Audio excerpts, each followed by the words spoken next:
Olá, sétimo ano, bom dia, tudo bem? Bom, pessoal, hoje nós daremos continuidade aos nossos estudos que nós iniciamos na aula passada sobre a Reforma Protestante.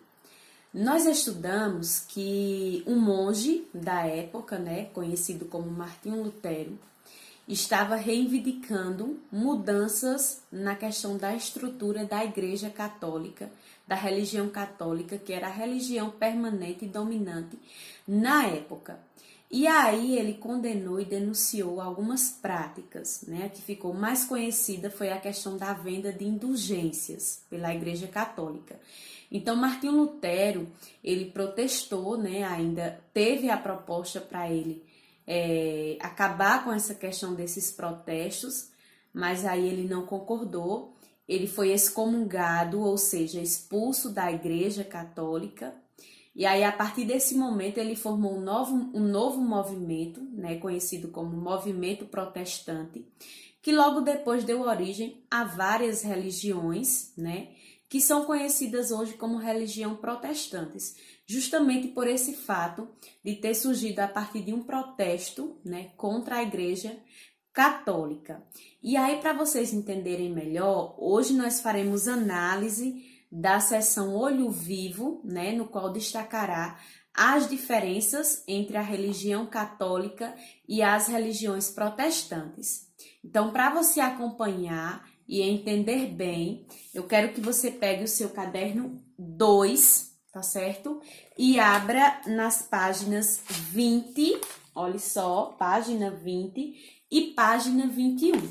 Então, você precisa acompanhar a leitura, porque a partir daí, então, né, você vai compreender bem essas diferenças entre a religião católica, que era a dominante na época, e as religiões protestantes que foram surgindo. Então, vamos iniciar aqui com a leitura e você deve acompanhar aí. As diferenças entre católicos e protestantes, páginas 20 e 21. E a Denise faz a leitura para você e você observa o número na imagem. Então, vamos começar.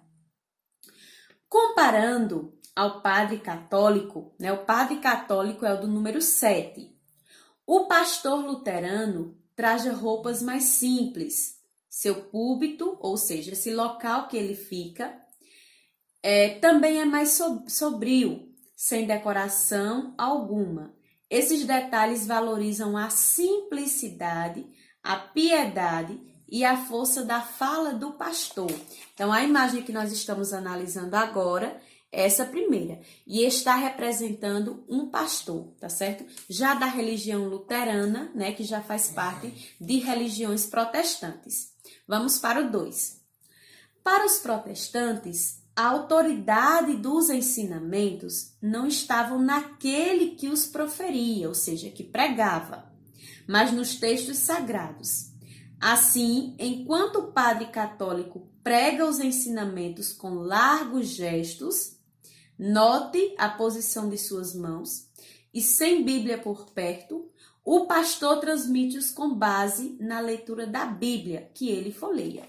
Então, aqui nós temos o pastor, né, a representação do pastor, no número 1, e no número 2 aqui, nós vemos que a todo momento está representada a Bíblia. Então, o pastor, né, da religião protestante sempre usa a Bíblia como instrumento.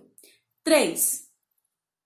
Para os protestantes, era fundamental que os próprios fiéis fizessem a livre interpretação dos textos bíblicos, sem o auxílio do clero para isso.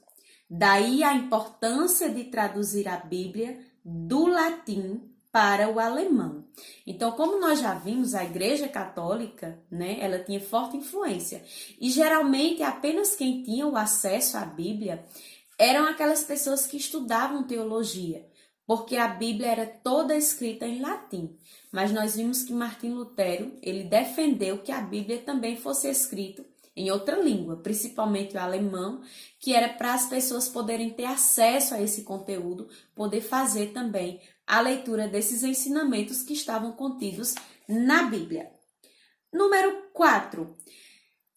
O homem de barba, peguem aí, ó, observem aqui na imagem, esse homem do número 4.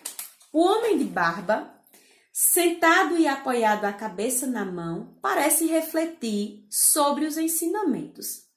Enquanto isso, outros protestantes olham diretamente para o pastor, em sinal de atenção às suas palavras. Então, aqui nós temos, né, o número 4, né, um homem como se estivesse refletindo e as outras pessoas dando atenção para o pastor, tá certo? Então, essa primeira representação da página 20, que nós acabamos de ler, está representando aqui a forma de transmitir, né, os conhecimentos bíblicos nas religiões protestantes, tá?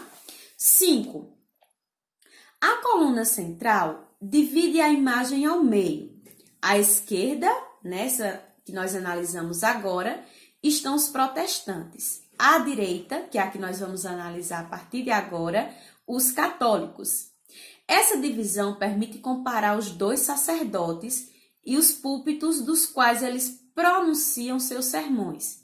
Também é possível comparar o tipo de público nas duas cenas. Então, olhem essa coluna aqui, ó, número 5, é o que está dividindo a imagem. Então, fizemos a análise, né, de como é os ensinamentos protestantes, né, das religiões protestantes, e agora vamos fazer da religião católica na página 21, começando do número 6. Os católicos olham para baixo e rezam com textos nas mãos, de forma repetitiva e automática.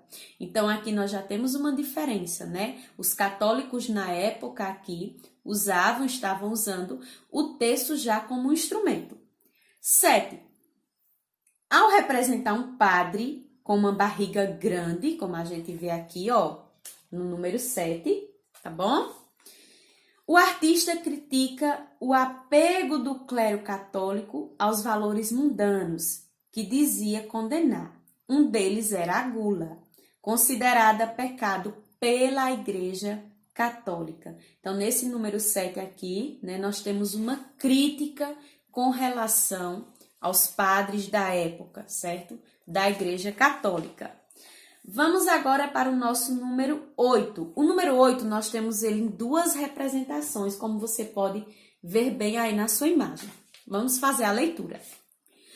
O púlpito decorado e a roupa de mangas largas do sacerdote católico representam, na visão do artista, a importância que a igreja dava à riqueza da decoração e das vestes do clero.